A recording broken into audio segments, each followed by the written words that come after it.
Hey guys, welcome back to Vertical Momentum. I'm your host, Richard Kaufman. Yes, you're seeing me for the 6th time today. I'm still energized. Thank you, Summit Plaza GNC. Thank you, Jim Molley, for keeping me up and motivated. But guys, I read that I can eat anything I want and still be in shape. So I had 15 cheeseburgers and Taco Bell before I got here. No, guys, I'm just joking. Okay, but we're going to be talking about health, fitness with Ann, and I want to talk is because anybody can walk around at the age of 18 with abs. It's not too hard to do, and a lot of people, like Anoop was talking about earlier before we got on, is people think that if you're skinny, you're healthy. No, there's such thing as skinny fat. And we're going to talk about that also. So I want to welcome Ann and Anoop to the show. I'm so grateful. Devin Rodriguez, thank you for hooking us up, guys. So, guys, thank you so much for hanging out today. You guys are truly amazing. And I've had a lot of fitness people on my show, from Mr. Olympias, Mrs. Olympias, but not many people are actually both registered nurses, so actually know what the bodies and the endocrinological systems are. So I'm grateful to be able to talk with you guys, because you not only walk the walk, you talk the talk, and you have the knowledge behind you. So welcome to the show, guys. Thank you so much, Richard. Really appreciate it. Thank you so much for having us. I love it. So my first question is, I'm going to ask you both first, Ann, what is your definition of resiliency? For sure. It's really finding out what your passion is and having the grit to go for it until you get there and beyond. So this is what has helped me to start from where I was, 10, 15 years ago to where I am today, where I'm super happy about. So it's all about the grit, having that grit and keep moving forward until you get there. Anoop, what about you? So, and my say, like you said, walk the walk, talk the talk. Make sure you're doing what you're preaching, and you stand by it. You believe in what you're doing, so that you can do a really good job. Okay, so obviously you're not from New Jersey. You guys have a little bit of a different accent. So tell us a little bit about each of you, where you come from, where did you grow up, and how did you get into this crazy world of health and fitness? And I'll start with you, Ann. For sure, yeah. So we both actually grew up in India, and we lived there for 20 years. We moved to Canada. We live here in British Columbia, Canada. And we moved here approximately 10 or 11 years ago at this point. Us getting into the health and fitness side of things actually really started from back home, because we both are registered nurses and we got our registration and we got our nursing degree and all that back from India. We actually moved here to Canada to pursue our post-graduation certification. So we both certified certified in critical care after we moved here to Canada, and emergency medicine. So along the lines of that, as working in the critical care unit and especially in the ER, really opened up our eyes about how important taking care of your health is, meaning how important preventative health is, which is not really talked about a lot these days. Just think about it. We only see a doctor if we have a problem, right? And the problem has to be so bad for us to really take a damn action. So like having that ER experience and seeing a lot of youngsters coming to the ER with obesity, it really blows your mind when you see that kind of people coming in and they have all these metabolic disability, disorders like diabetes, hypertension, dyslipidemia, and all those things in their 30s. And they're just so young to have those kind of things. So, and I also struggled with a lot of hormonal imbalances, which is what actually led us into the fitness aspect of things, diving more deep into that and figuring out what is the way to get to the other end, through a balance in nutrition and still like learning how to eat whatever you want and not taking the diet route. So that's how it started for us, and this is where we are today, now helping more people around the world do the same thing through our coaching. All right, now let me ask you a question, because my best friend, he actually is sponsoring today's show, Summit Plaza GNC. His name is Kumar Aditya, and he comes from India.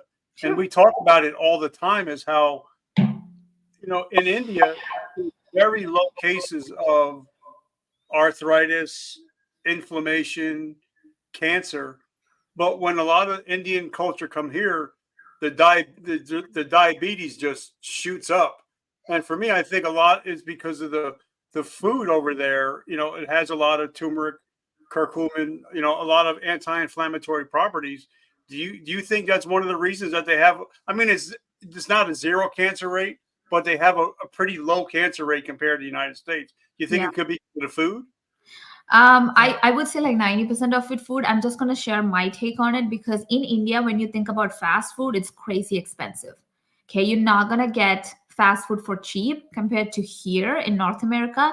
You get fast food, it's easily accessible. You can get a burger for $3. Right. And back in India, like you have to pay a lot of money to get to get like fast food. So it's not like a daily thing for like Indian food culture. So we technically prepare our food at home like on a daily basis, and us going out and eating out is maybe like once a month or something. But after moving here, we find ourselves actually going out more and like gravitating towards fast food a lot compared to when we were in India because it's so easy. The life here is way too fast paced compared to back in India. So there's so much differences actually that we cannot really pinpoint this or this could be the reason why it is. But I believe it's the availability of hyper palatable food is much more high here in North America compared to where we come from. Yeah, I think back home we along the lines like Anne said, we tend to eat more whole foods. We try to prepare food at home, so it's more healthy in that sense. And here, you because of the fast-paced our work and life balance, we tend to eat more fast food, especially more processed food. Even if we are making food at home, we tend to choose processed food because it's just easier. It comes in a package or whatever. And another thing is the marketing. We don't like. The stuff on the front of the container is basically marketing, and it just really attracts you. You don't really look into the nutrition aspect of the back of the container. And back in India, it's not as a big deal because you don't you try and choose whole food most of the time, especially when you're cooking the Indian way of cooking. You use a lot of spices. One of the spices is turmeric, which is also an inflammatory aspect as well. So I think it's a combination of all that. And like when you're used to, when you lived your life with one kind of diet, and if you're changing to pretty much unhealthy diet all of a sudden, especially with the high fat percentage diet, that does affect your metabolism quite a lot, and that can affect. Well, one thing I've noticed in the health and fitness industry over maybe the last 12 years is in India, in Saudi Arabia, bodybuilding has exploded. Like my friend, he actually has a worldwide bodybuilding show, and he runs it called the Sharu Classic. And it's amazing how supplements, how important and big supplements have gotten in India, and also in in some other parts of the country. So are you seeing that, or have you seen that big boom coming to where they're starting to getting more fitness athletes and more bodybuilding athletes coming from India than from before? It is increasing for sure. Like 10 years ago, 12 years, 20 years ago, when we were actually living there, the fitness aspect of things, like people getting into more like bodybuilding and like aesthetic fitness and all that, was not talked about. Maybe in the cities, yeah, sure, there might be, but now it's getting more mainstream, it's getting more popular. I believe like the social media that is booming right now, and people talking about fitness and seeing all these women and men looking so snatched and so sexy with six packs and everything, is really getting into the youngsters now, and they're really taking that effort to build that body they want. And also like supplements is also becoming more mainstream, and there is more knowledge about it right now, and there's more availability as well right now. So I feel like, yeah, it is getting there. And I feel like in the years to come, for the next 10 years, it is going to be like even more blown up compared to what it is today, for sure. Okay, so now, but we're talking about, because I'm 55. We're talking about ages 30 and up, because I know at 29 I can eat 5 slices of pizza. I'm good. 30, the day I turn 30, I eat 1 slice and I gain like 5 pounds because my hormones start going out of whack. So talk to us about the differences between a 20-year-old body and a 30-year-old body with their hormones and also with their fitness levels. It's mainly to do with your metabolic rate and your metabolism. So when you're less than 30, or usually around in your 20s, you're basically still in your growth phase. Scientifically speaking, up to 21, they technically say your growth stops after 21. But depending on so many factors and depending on individual, it can go up to like 25. So you're actively growing. You're consuming more calories. So even if you're eating more calories or more food, even bad food, your body's actually consuming all that. It's using that to grow. So that takes a lot of energy. So even if you're eating a lot of food, your body will be able to actually use that energy. Whereas once you hit 30, you're not growing anymore at all. Your growth rate goes down. Your cell reproduction rate goes down. So once that's happening, even if you're not eating that much, if you're eating kind of less than what you used to eat, your body doesn't need that much energy anymore.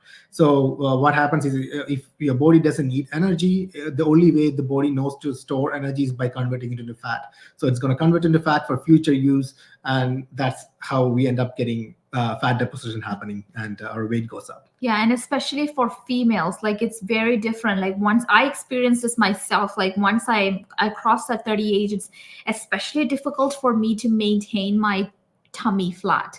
It's very hard. And you have kids, you give birth, those kind of things is also going to add up. But the way your sex hormones are fluctuating, and this is very unfortunate, and probably it's because of our lifestyle changes, and we eat and consuming unhealthy food a lot. What we are seeing right now is, if women went into perimenopause around 40 years, 10, 20 years ago, now we are seeing women going into perimenopause as early as 30. So that shift has also happened, meaning during this time period, our sex hormones are dropping quite a bit. Not just dropping, it keeps fluctuating, it keeps going up and down, which has a direct hit on the metabolism, the way we burn calories as well. So one of the other reasons why it's especially difficult for us females, and this is true for men as well, that it's challenging for them, and that one slice of pizza makes them gain 5 pounds the next day. Okay, now let's go to the men's section, because I know that after a certain age, your testosterone starts leveling off, and when you're at my age, if you're not taking care of yourself, working out and eating right, your testosterone can plummet, or your estrogen levels start going up because of some of the foods you start taking. And so when your estrogen goes up, your test kind of shits the bed. So talk about a man and his testosterone. Yeah, for sure. So men's testosterone, just like female sex hormone, it also fluctuates, but like females are a little bit more symptomatic than men are. And this also ties to the way you store fat, and also the way you build muscle at the same time.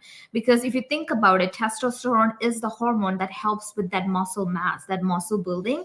And you guys, like men, I'm not saying it's easy for you to lose weight, but compared to a female, it's relatively easy for you guys to lose fat, because you have more metabolically active tissue, aka the muscle.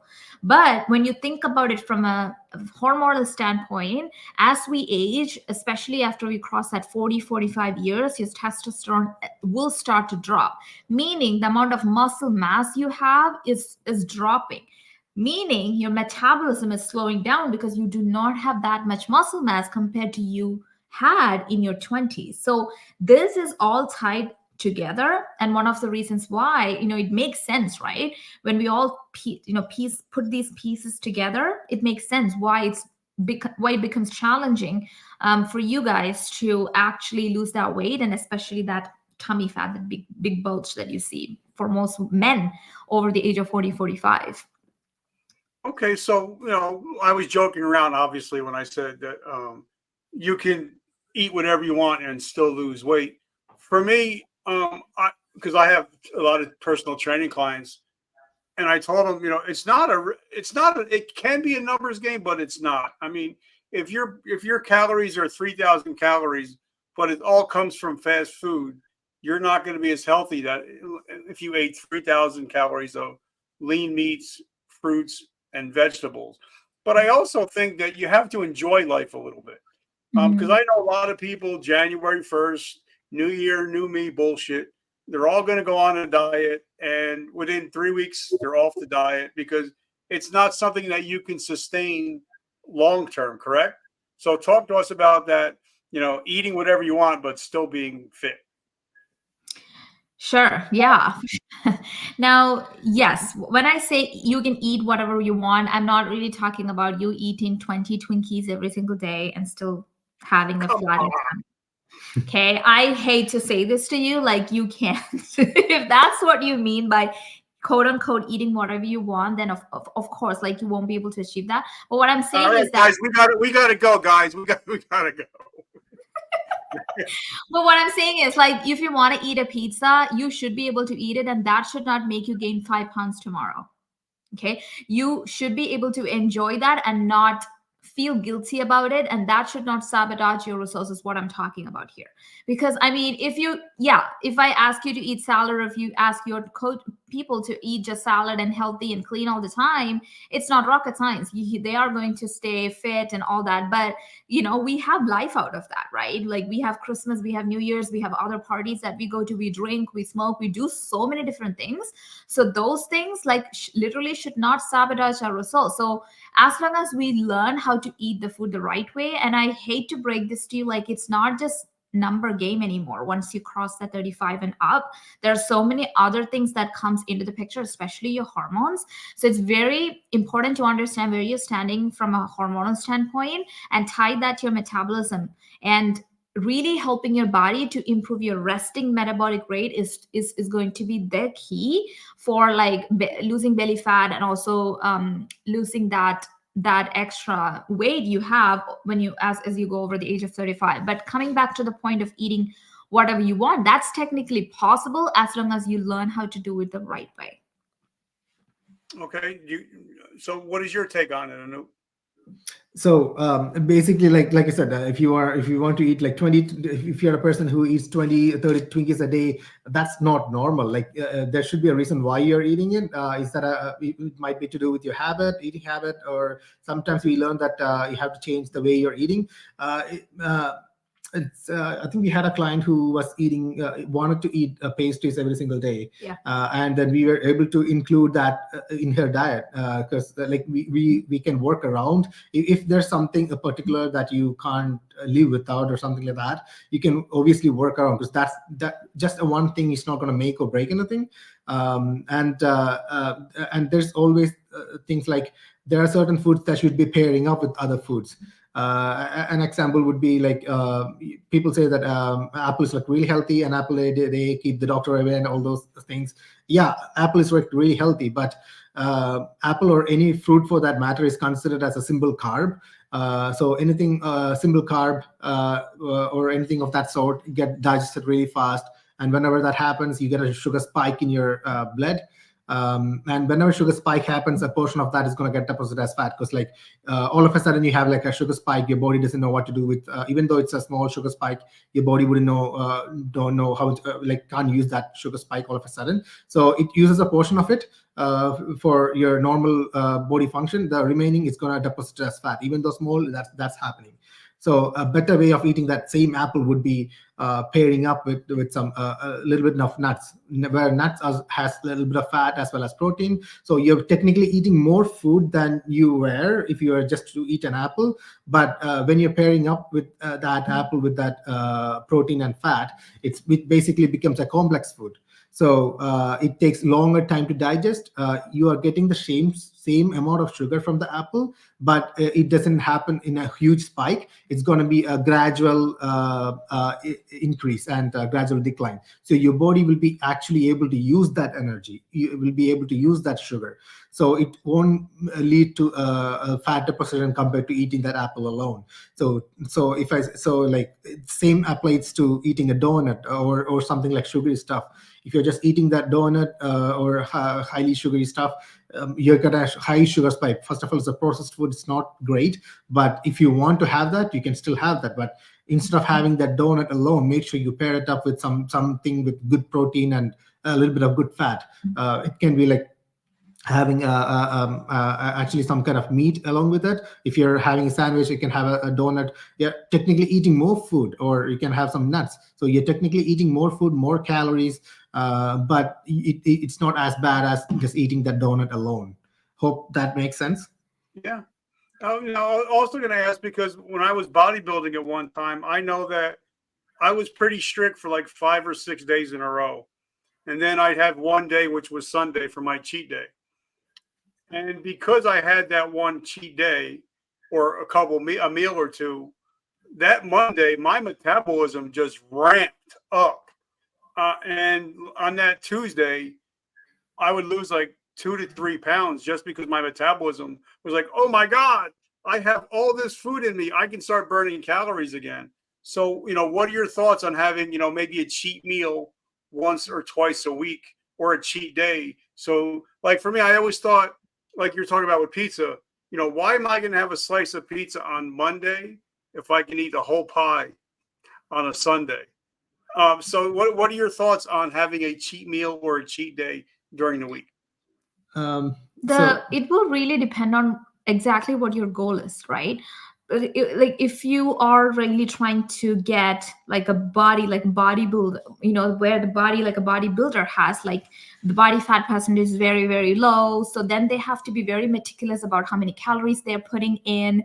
The wiggle room is very less there. So that's one goal. Another goal would be just being able to enjoy the life and still stay within the normal BMI, have a little bit of a muscle, but they're not really overly concerned about bringing their fat percentage to 8%, So those are like 85% of the men or women, that has a regular life. They're not really concerned about having a very, very strict routine or strict body, so it will really depend on what exactly your goal is. So when you're talking about a bodybuilding standpoint, of course, you have to be very strict with what goes into your body, because it's all about the number game. It's all about bringing down that fat percentage to certain numbers so that you are able to visibly see that abs that you're putting work to, all the other muscle. But if your goal is to just like have a normal life but still have a great body and your belly fat not bulged out and you don't look like 8 months pregnant, then I would say, like, don't consider a day or two for your cheat meal day. Learn to incorporate those days into your regular weekdays. Learn to incorporate how to eat those things whenever you want, rather than just designating one particular day for a cheat day, right? And eating whatever you want and sabotaging all the work you put in during that week time. Okay, so this will give you a little bit more flexibility, and you wouldn't be in this like yo-yo diet cycle pattern forever if you give yourself permission to enjoy the food you want. Whenever you are being mindful about it, you are cultivating some healthy habits to go along with it. So it will really depend on what goal you're after. I hope that I answered the question. And like the more strict you're, like if you're bodybuilding, yeah, like you said, you have to be realistic. But for most of us who just want a fit body, not looking for that 6-pack abs or whatever, and because of our life, we have family to take care, we have kids to look after. So we like it's really hard to be too strict with our diet and with our exercise. And especially if you're restricting yourself, then that's when you think about, oh yeah, I need to have 1 or 2 cheat days a week, or at least 1 cheat day a week kind of scenario, because like you're craving that food. But like Ann said, like if you are able to incorporate what of food, like the food you're normally eating to your diet and your exercise, and if not, especially if you're not over exercising, then you won't actually think about having a cheat day. Because like if you want to have a pizza like a day, if you think you want to have that and you are able to eat that without sabotaging your results, and you probably won't have a urge to eat a whole pizza on the weekend or something like that, right? That's the difference between like a too restrictive diet and just eating the food you normally eat. And learning how to. Yep. So let's talk about a couple fads that are around now. I know I feel better when I eat a lower carb. When I eat a little bit more heavier protein, I feel a little bit more energy. I don't feel as sluggish. I don't feel as tired. But a lot of people were on that whole keto thing for about 3 weeks, and it got really popular. But people realized I'm going to lose the weight, but I'm going to gain it all back plus 5 pounds. So talk about the whole keto phase and how I don't think it's great long term. Yeah, like people whoever does keto or any kind of diet for that matter, always just put your time, just look up the kind of diet you're going to do. Just read the literature material so that you understand what you're getting into. Like in case of keto diet, if you read the actual literature, it'll tell you not to do that for more than 6 months. So if you do keto diet for more than 6 months, it'll tell you that you'll have there's a high chance of liver damage or liver issues that could happen. Because what basically keto diet is, you're going to be increasing the amount of fat you're going to consume, and you're going to decrease your carb. Oh yeah, for sure, you're going to lose a lot of fat really fast. While that's happening, your liver is literally struggling to keep up with the high amount of fat that you're consuming. And the body weight and the body composition changing and everything. So it's really, really hard on your organs, especially your liver. So the chances of having liver issues is like super high if you continue a strict keto diet for more than 6 months. So any kind of diet, if you start doing it, there's going to be a point that you're going to stop doing it usually after a couple months. Or very rarely people will stick to up to a year or so. So you always have to think what happens when you stop doing that particular diet. You're going to go back to your food that you enjoy, that you like, that your normal food is.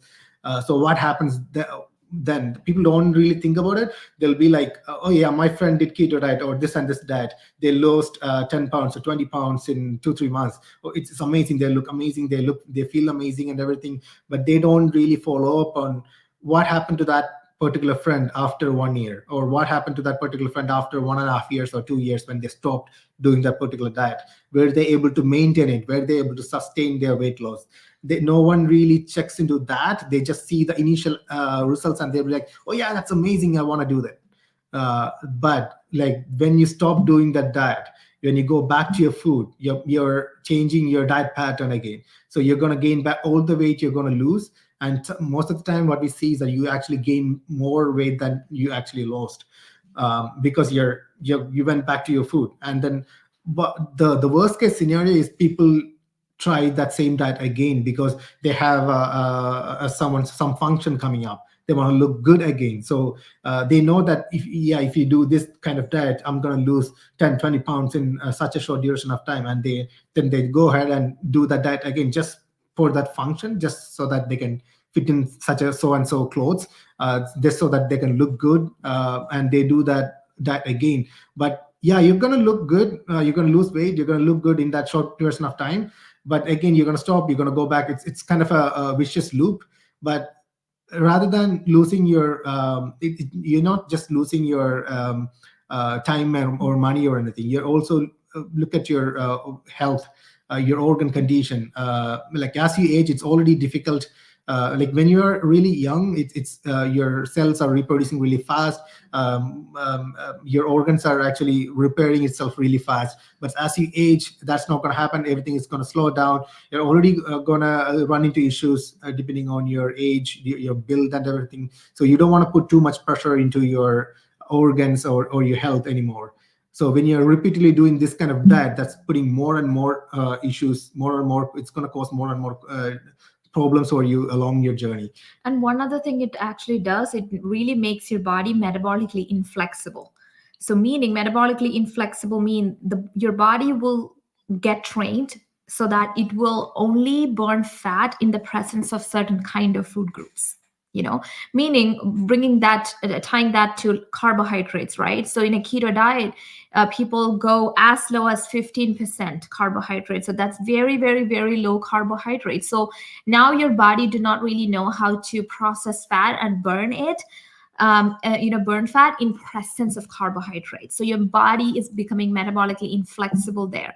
So the moment you start to add, and one mistake people do with keto diet is they do not do this process called reverse keto.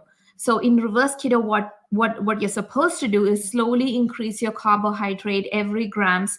I believe it's 5 grams or something every single week, to bring your carbohydrate back to normal, right?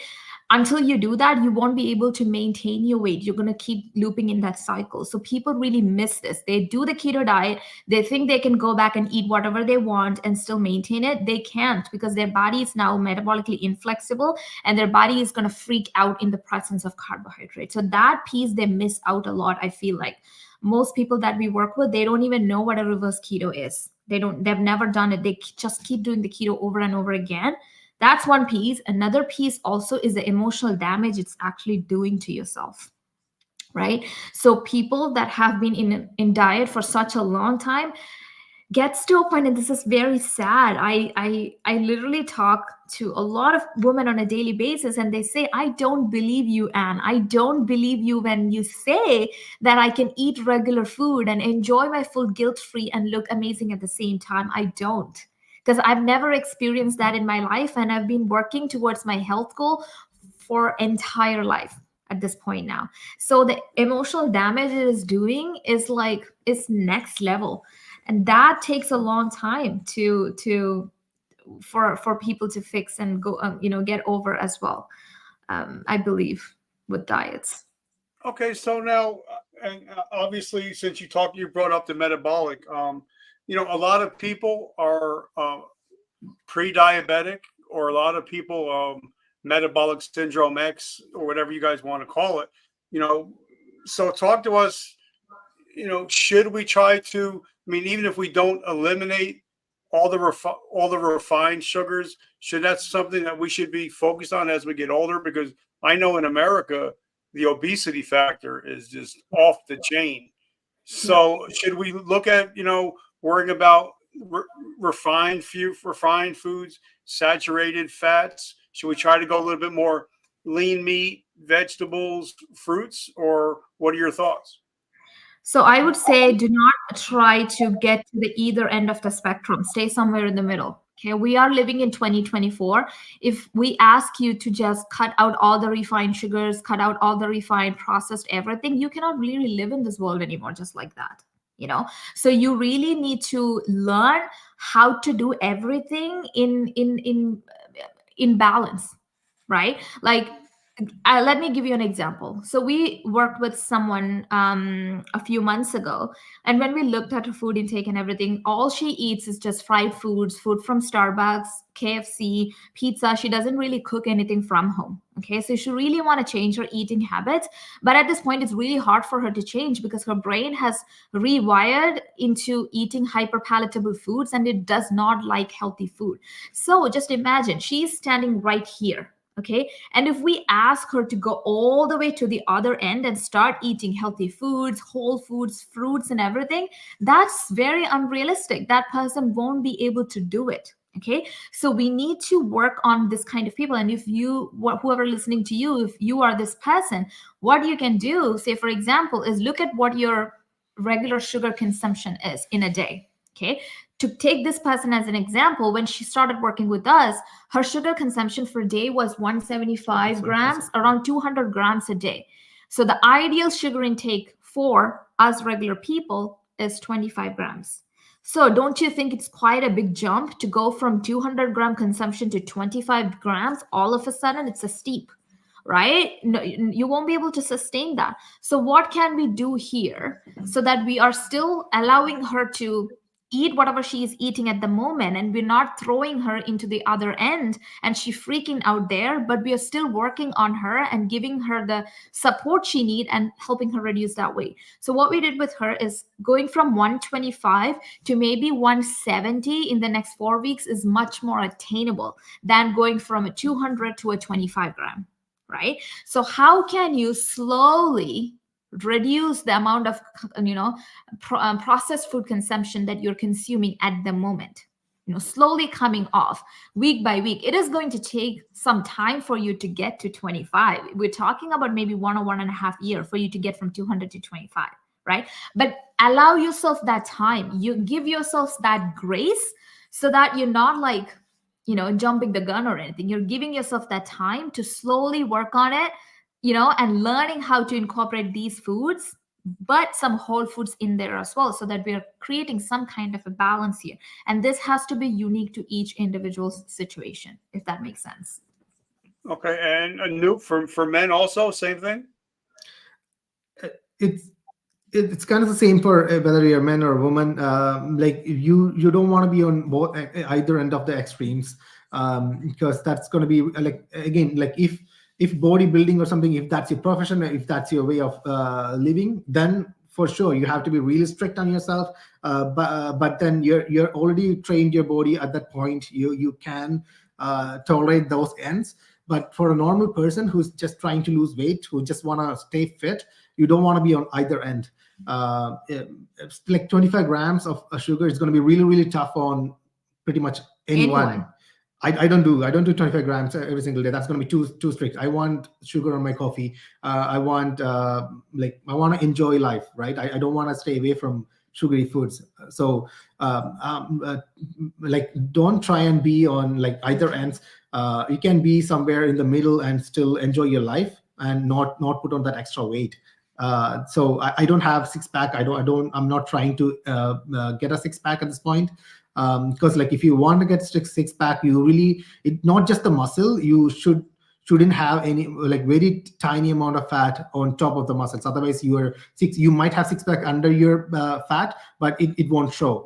See that six-pack, you have to basically lose pretty much all the fat that's on your tummy. And if you look at your tummy, that's the last place your body takes the fat away from. People don't really think about it. Especially like in my case, like when I was in my teens or when I was in my 20s, I was like really thin. I was a person who you will call skinny fat. My hands, my chest, my legs, everything was like really thin, but I had fat around my tummy. It's like, people think that thin people are really healthy, but that's not right. I was like super unhealthy. I was eating unhealthy, and as well as I used to get sick quite often. I used to see doctors quite often because and I was underweight. I found out that in the worst way possible. I was doing my degree. I went to give a blood donation camp, and everything checked out. But when they checked my weight, I was like below 50 kilos.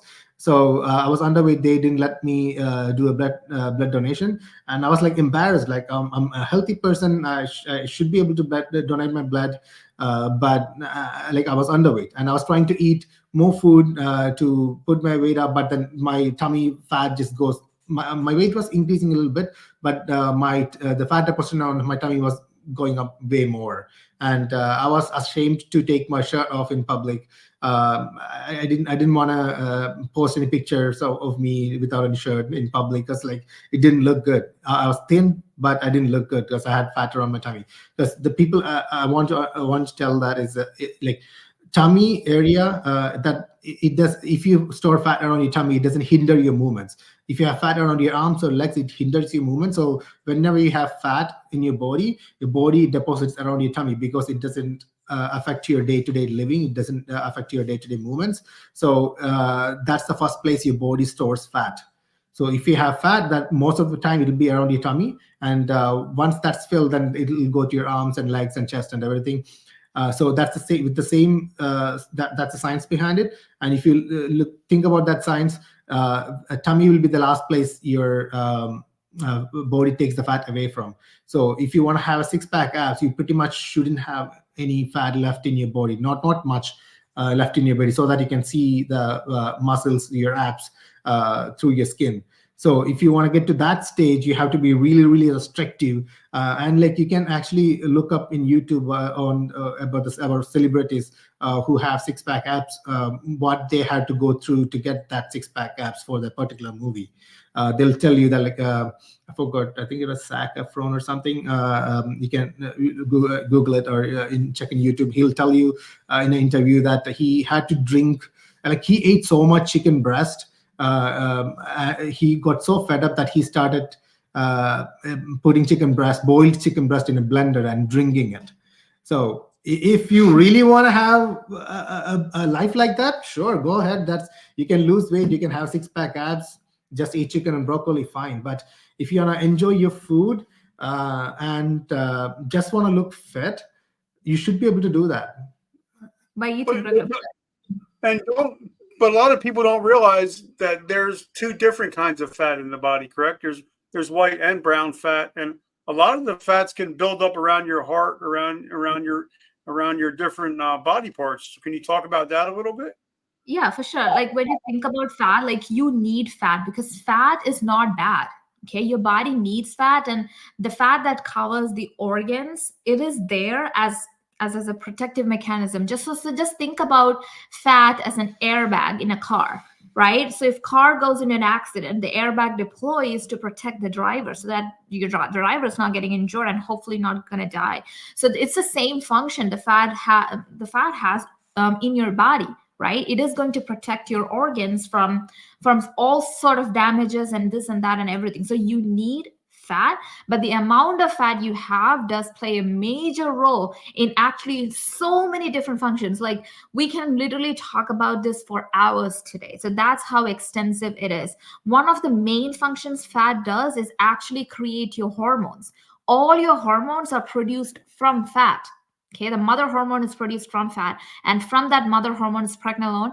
All the other baby hormones, like, so for example, estrogen, progesterone, your testosterone, everything else is produced. Okay, so having a good amount of fat is really important for that hormonal balance. Another thing is it is going to do, again, it also revolves back to hormones, is your hunger hormone and satiating hormone, right? Your leptin and your ghrelin. So for your body to release those hormones and for your brain to get the signal from these little messengers, you need to have enough amount of fat. So having fat is not a bad thing, but then again, your body fat percentage has to be anywhere between like 20 to 24 percentage. That's within the normal body mass index. Then you'll be able to live a healthy life. You're not going to have metabolic disorders and this and that, pre-diabetes, which we talked about lightly in our conversation here. All those things are important for your body. So fat is important. It's just the fact that you don't need to have like too much of it. When there is too much of it, all the things that we talked about hormonal wise get disrupted to in so many different levels.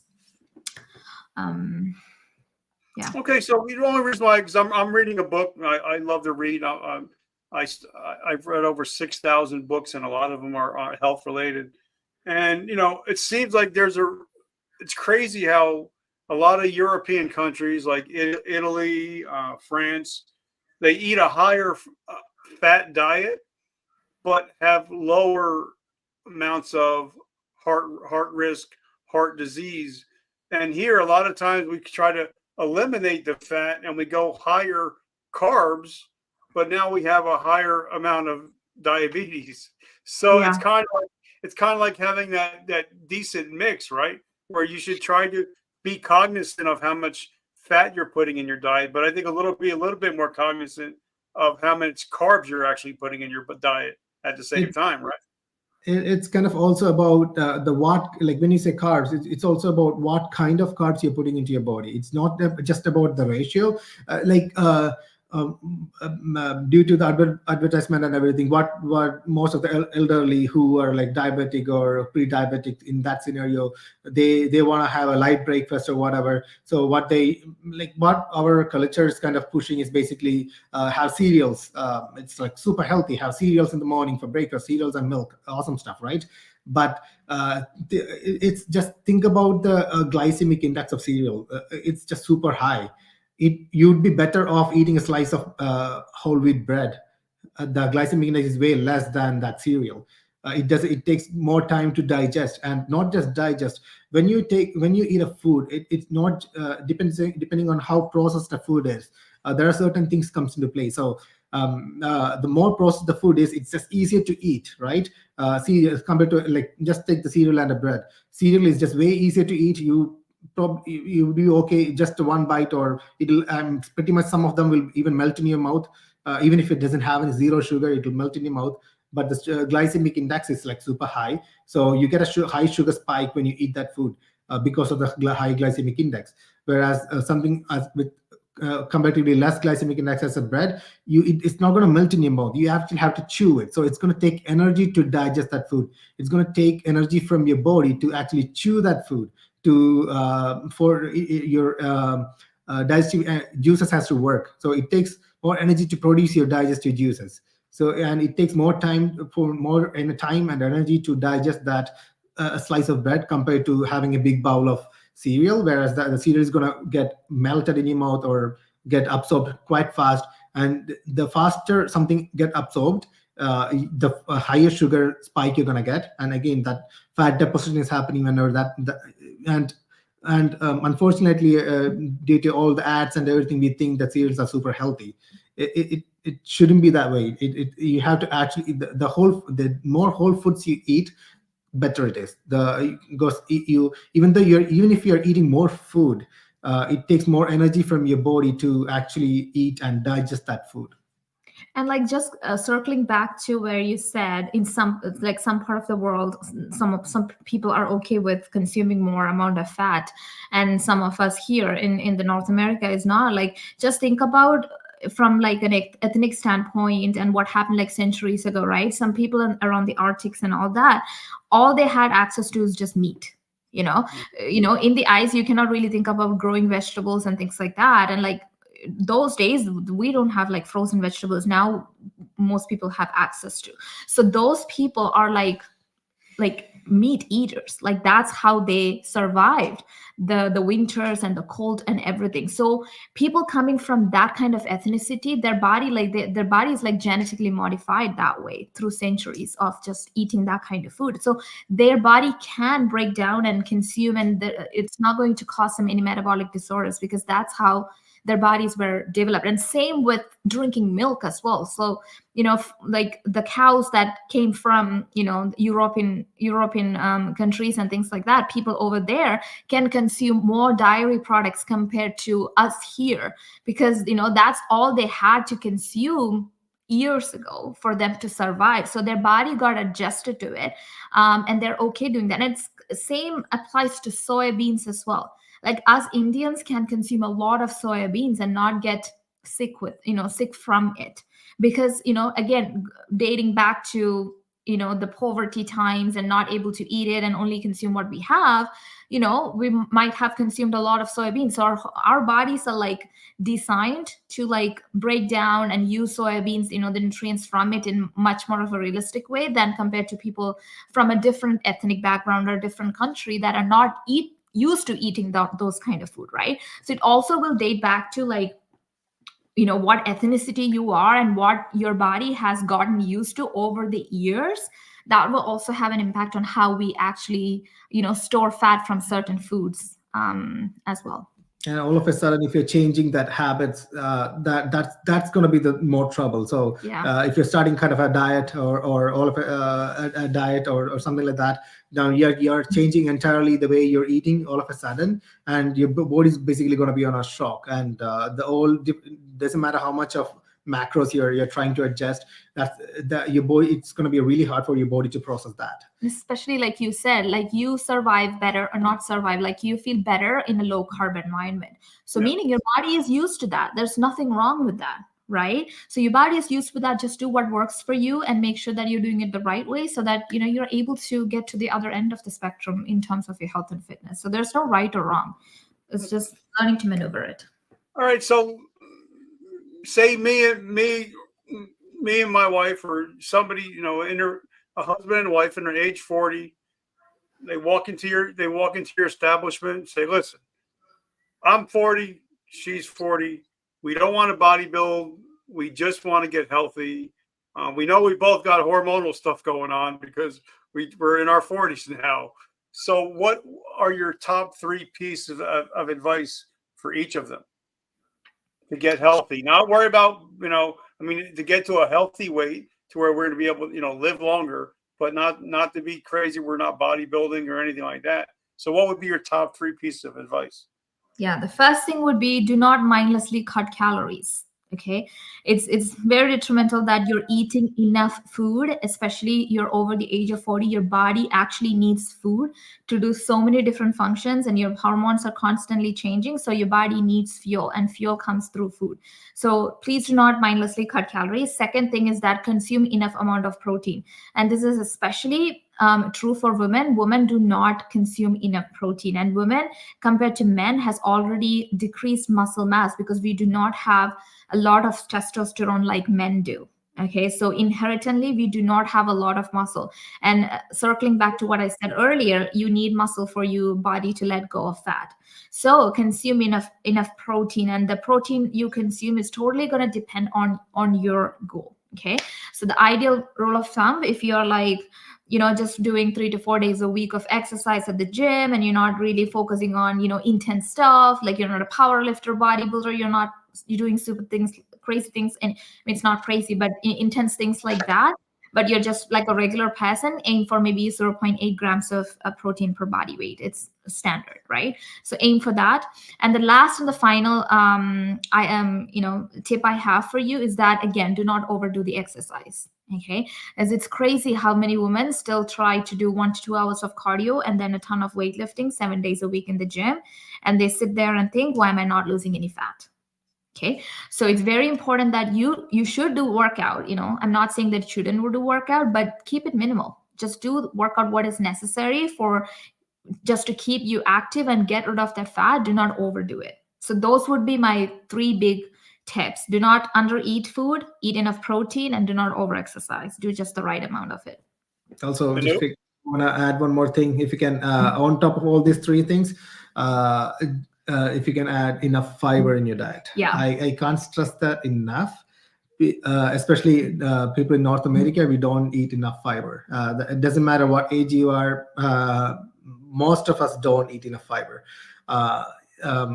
Like we tend to see we usually 10 grams or most of the time even less than 10 grams of fiber a day. That's the average of how a North American population eats. It doesn't matter what age group you're in, that's how it is.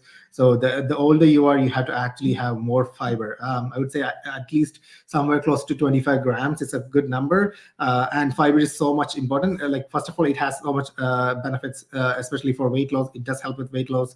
It makes you more satiated. And also, fiber, we cannot digest fiber as it is. So when you eat fiber, it's going to pass through your intestine as fiber. So it basically cleans your intestine. And so that's one of the benefits of fiber. And when you look into the colon cancer scenario of North American population, is through the roof. Even young people are getting colon cancer because of our diet, because of our fast food habits, because of the heavy fat diet that we tend to eat. So fiber is like a pretty easy thing that you can do. You don't ideally you have to eat more green leafy vegetables, but it's easy to say that, but it's not going to happen for most of us. Our eating habits are changed so much that we don't really want to eat those kind of foods. In that case, at least you could do is it's a quick fix. You can have a fiber supplement, ideally in a powder form. You can just mix it with water and drink it.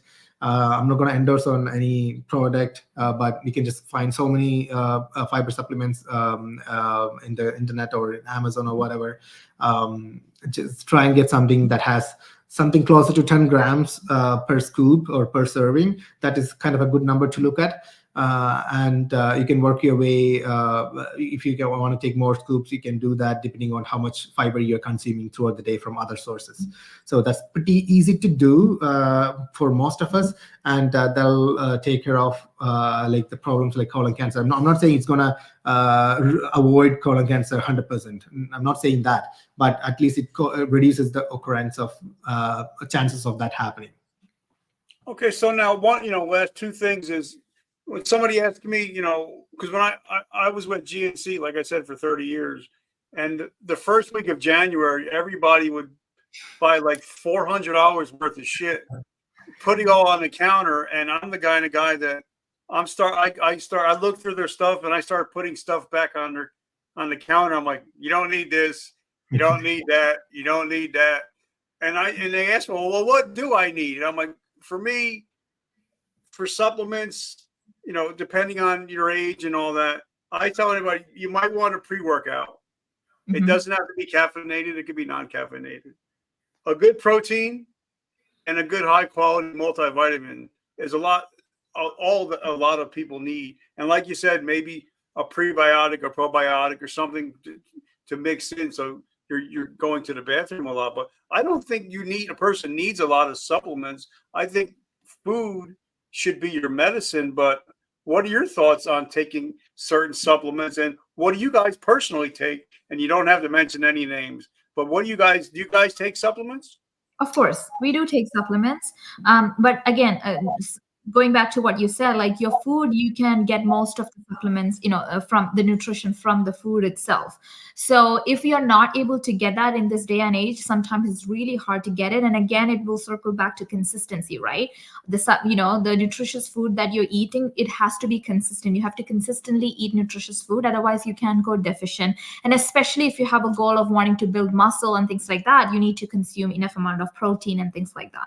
So for us on a daily basis, what we consume is protein powder for sure, because it's so difficult for us, not just us, for anyone to meet that protein requirement, especially when you have a goal of building muscle. So that's one thing that I consume. And pre-workout for me is like optional. It really depends on the mood. So some days I can just use coffee as my pre-workout and I should be pretty fine. But then some days I feel like, oh, I'm so exhausted, I'm so tired, but I know I have to hit the gym because, you're working on a goal, not just for January, but for the next months too. So those days I usually take a pre-workout. Again, like I only need a little bit. Okay, I don't need the entire scoop. Maybe a little bit goes a long way for me. So it really depends on some days. So pre-workout is something that I occasionally take. And something else that I have been taking so far is creatinine, because it does really help with muscle growth and recovery, repair, and things like that. And it also gives you more energy and stamina for you to lift heavier, especially for women. If you're not taking creatinine, I mean, I'm not saying that you should, but that's something that you can consider. If you're trying so hard in the gym and you're not seeing any results muscle wise, building wise, then taking creatinine could be a good option. And then fiber supplement is something that we do, but not again on a daily. On days that we feel like we're going to eat so unhealthy, we're going to eat a full damn pizza today, and then we eat a pot of biryani because we know we're going to go attend an event. On those kind of days, we do take fiber supplement for sure, because we need to make sure that we're not overeating. We want to eat that pizza, we want to eat that biryani, we want to eat all of that. There is going to be so much trending salt and trending sugar and everything added to it, which is going to make you bloated and make you gain 5 pounds the next day. If you want to avoid that, try taking a fiber supplement just before an event, or you taking that big ball, big large pizza. So it will allow you to eat less food, keep you satiated, and you won't store so much of fat, and will avoid that. It will also help to digest that food way slower, way longer, so that you won't get a sugar spike. As well. And also fiber, if you're comparing up with other foods, if there's toxins in your other foods, it helps to kind of get rid a portion of that toxins as well. So there's that added benefits for fiber. Yeah, but those are some of the supplements that we take on a daily basis. But then always think that it's a long goal. It's not just for January or February. It's a long goal. It's your health. You have to take care of it, and not just for the first couple weeks months of January or even months. Yeah. All right. So the last question is, I've had several professional athletes on, and we always talk about the workouts, but we don't ever talk about the recovery and how important sleep is, how important being hydrated is, how important, not watching TV right before the bed, so you're actually getting good sleep you're getting into, getting REM. Like for me, I take 3 milligrams of melatonin at night to help my body sleep, help me get to sleep, and helps me recover a little bit. So talk about, sleeping and how important sleep is to your recovery, because that's when you're actually growing, is when you're sleeping. And if you're not sleeping, you're not recovering. And then if you don't sleep, your hormones are going to get even worse. So talk about sleep and recovery. Oh my gosh, this is such a nerdy topic. Like I can go on forever on this topic. Oh, I don't want to get started, but we'll keep it very short. Like sleep is so important. It's just so underrated these days. People hit the gym 2 hours, 3 hours, 7 days a week and do not even think of rest days or recovery days. Especially like sleeping is so important because your sleeping cycle is directly correlated to the way your body releases cortisol. Okay, so your body releases cortisol, your stress hormone, in diurnal pattern, meaning when you're waking up, your cortisol goes up. When you're going to bed, your cortisol goes down, right? And this cortisol is so important, because if your cortisol is not like up and down in this diurnal pattern, you can see like some people are stressed out all the time. They do everything they can, but nothing is going to show on their body. Why? Because like they're not sleeping enough and the cortisol is staying up high all the time. You're not giving yourself permission so that your cortisol can go down and relax and repair and all that while you're sleeping. So it's very important. And another thing this does, not having enough sleep does to your body, is really messes up your glucose levels. It does. The way your body releases glucose, stores fat, especially that belly fat. If your belly fat is not going away with caloric restriction and over, exercising a lot and weightlifting and all that, look at the stress level you have. Okay, it's probably that having a direct impact on the way your body is storing that belly fat. So going back to like, how can I really make sure that I have good sleep, is you can again start off with maybe like doing a bedtime yoga or something to like really calm your nerves down. Taking a hot shower at night can also really help. What we do personally is that after 7 p.m. or 6:45 p.m. is when our kids have supper. So they have supper. As soon as they have supper, what we do is we turn off all the white lights off and we turn on the yellow lights on. So just a signal for our body that, okay, everything is getting darker, sleep time is approaching. Okay. And another thing that, so we are literally cueing your brain to think that, your body is, you're ready for sleep. It is sleep time. So let's bring that cortisol levels down so that the melatonin levels go up. This all should happen automatically. Our bodies are so capable of doing this, but we actually cueing it is going to also help it even more a little bit, as we age and all that. So that's one thing we do. Another thing we do is like after those yellow lights come out, we will not watch TV. So the TV time is completely gone. We do not have screen time for 2 hours prior to us going to bed. So that will also cue your brain that you're not getting any direct blue light into your eyes. I mean, you could use those yellow lights on the screen on the phone if you want to. Blue light filters. But, there are filters, but I would say a good rule of thumb is stay away from your phone. The less stimulation before you go to bed, the better. Yeah. So those are some of the things that we do. And personally, I like to do a little bit of a journaling before I go to bed. It also helps me to relax, to unwind. Again, giving my brain another cue that bedtime is approaching in the next 5 minutes. I want to hit the bed and sleep. So I used to have sleep problems in the past. I could not sleep at all at night, but by just implementing these few things really helped me get a good night. Like I do get a good 8 hours of sleep and it leaves me supercharged in the morning and I'm feeling so ready. And it's very important. If you're really having a weight loss goal, if you're doesn't matter what your goal is, if you really want to work on yourself, your body, your life, taking rest and having enough amount of sleep is so paramount. You cannot really, discount that at all. So, and like cortisol, the more stressed you are, the more high cortisol you have, and cortisol is also a kind of an inflammatory hormone. Mm-hmm. So it makes you inflammatory. You look basically more puffy at the point, and also cortisol it kind of acts your fight or flight response. So the more high cortisol levels you have, your body's kind of constantly in that fight or flight response. At that state, your body doesn't really want to lose fat. because it's kind of hold on to our energy and hold the fat. Because what if you need to fight from a flight or fight a situation happens? So that's it, your body's always ready for that.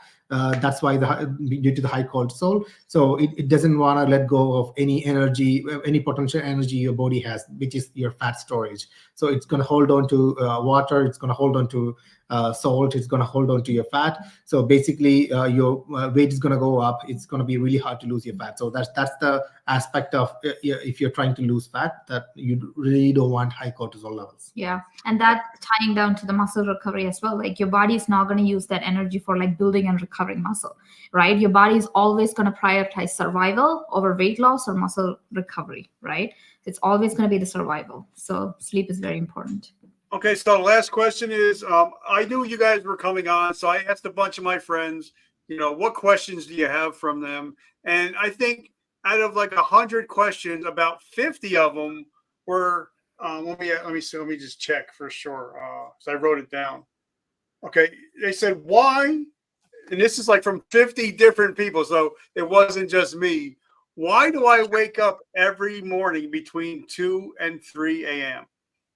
Oh my goodness. Arcadian rhythms or something. And I was like, I don't know, but I'm going to ask. Yeah. Few different things. One thing is about the cortisol. Okay, because your cortisol is constantly staying up. You probably are super stressed out. So go back and sit down and write some of the stresses that you have in your life. Okay, it's probably could be your job, your relationship, whatever that is. Identify what is stressing you up the most, because if you do not allow your body to get rid of that stress, get rid of that cortisol stays high. So it doesn't just stay high, it kind of little bit spikes a little bit here and there at night. So hence we wake up all of a sudden at night and it feels such a hard time to go back to sleep. So your stress has a direct role to play. Another thing is also the way you consume your dinner. Okay, because if you do not have a very good balanced dinner at bedtime, meaning if you are someone who constantly like to eat like high carb, high fatty, processed food at night, then your body's sugar spike. Remember, we talked about having those sugar spike. The body will spike its sugar 2 to 3 hours, depending on how much time it does take for the body to go through that food that you just consumed. So probably a couple of hours later, your body is going to have a sugar spike. So when your body has a sugar spike, again, either you're going to wake up and not able to sleep, or you are going to wake up and feel hungry and you probably want a snack. So look at your eating habits. If you're someone eating at 9 p.m., 10 p.m., 11 p.m. at night, and if you're waking up like just after you go to bed around 1 or 2 p.m., this could probably the reason why, like the glucose playing its little dance at night. So having a balanced meal and especially fiber during night is going to fix this for you. It all depends on what kind of food you had for your dinner and how much of a portion you had for dinner. The heavier the meal, the higher the sugar spike. And usually what happens after sugar spike is what we call a sugar crash. That's when you feel like you need to eat, you have cravings like, I need carb foods, or I need sugary stuff. If you're waking up in the middle of the night, especially after having a huge dinner, it usually happens like depending on the food you eat, again 2.5 hours to 3.5 hours in between that period of time, and the later the dinner, that's kind of when you see that people wake up around 1 o'clock or 2 o'clock. That's the 2.5 or 3 hour time period from the dinner. That's if you're hungry. It usually what that says, that's just sugar crash. So either you have to change the composition of your dinner, or sometimes you have to eat a smaller dinner. Due to our work schedule, like we don't have time in the morning, we are busy, we are at work during lunchtime. So we get home, we cook or whatever, or we get takeout, and then we have a late dinner usually. And usually it's a heavy dinner because food is not just nutrition, it's also comfort for most of us. So we tend to eat a heavy dinner because we have time. That's the only time we can sit in front of the TV or just wind down and eat.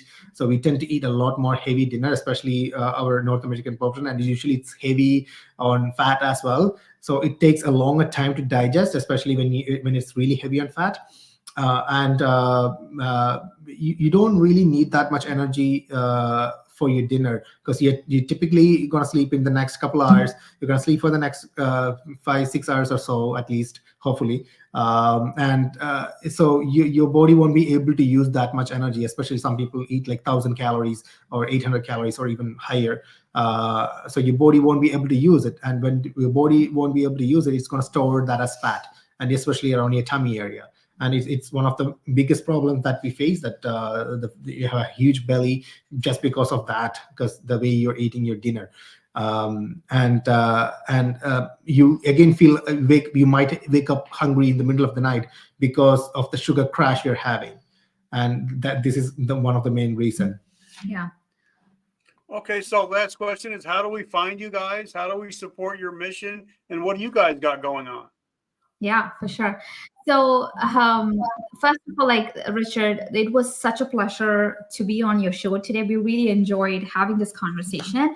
So I do really want to do something really special for your audience. Like what I'm about to share with you guys, I know that you know, almost 50 people asked this same question here, or 100 people responded to you. So I really want to give something special to them, and also something special to the people that are watching you. And we're going to give something to you guys that it's not typically something that only typically something that we give out to our paying clients. But since you guys stayed until the very end of the show, I want to give it for you to absolutely free, just as a way of us thanking you. So this is what I call the midlife makeover, metamorphosis makeover kit.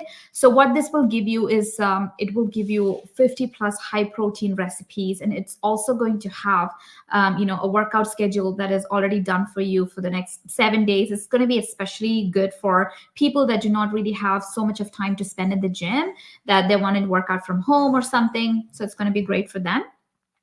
So it's going to be a very good tool that you can use, especially if you're over the age of 35 and really struggling hard to lose weight. So if you guys want this absolutely for free of charge, all you need to do is just go to my Instagram. It's just Anne Maria Tom, and just send me the keyword Richard Kaufman, and I'm more than happy to send it over to you. Again, it's a midlife metamorphosis kit. Just send me the keyword Richard Kaufman on Instagram at Anne Maria Tom, and I'll personally send it over to you. Okay, and what I'm going to do is, because I promised Devin, whenever you send me a great guest like you guys, I'm going to put you guys in the front of the line. I have 300 episodes I haven't released yet, but you guys are going to the head of the line. So it's going to go out on Tuesday. So this episode going out this is coming up Tuesday. So I'm going to tag you and everything, and I'm going to send you all the episodes to share it out. So let you guys know it's coming out Tuesday, and you're going on 35 different social media platforms. Amazing. So I appreciate you guys for coming on. Thank you so much, Richard. It was such a pleasure meeting you, and such a pleasure to be on your big show here. So I hope we inspired some people and gave you tons of valuable advices and nuggets for you to take and implement right away. Let us know how this show went. Yep, and thank you, and Anoop. I appreciate both of you, and Devin Rodriguez. If you don't know Devin Rodriguez, you guys need to know who Devin Rodriguez is before you can even get on his calendar. You might not be able to get on his calendar now. So you guys, if you guys wanted to be on podcasts that are at the top in the world, you need to know Devin Rodriguez. So Anoop and thank you so much for everything, guys.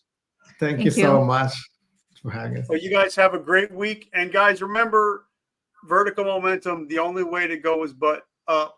And if you watch this show, you know I'm a big Joel Osteen guy. And remember that it's our choice to be a victim or to be the victor.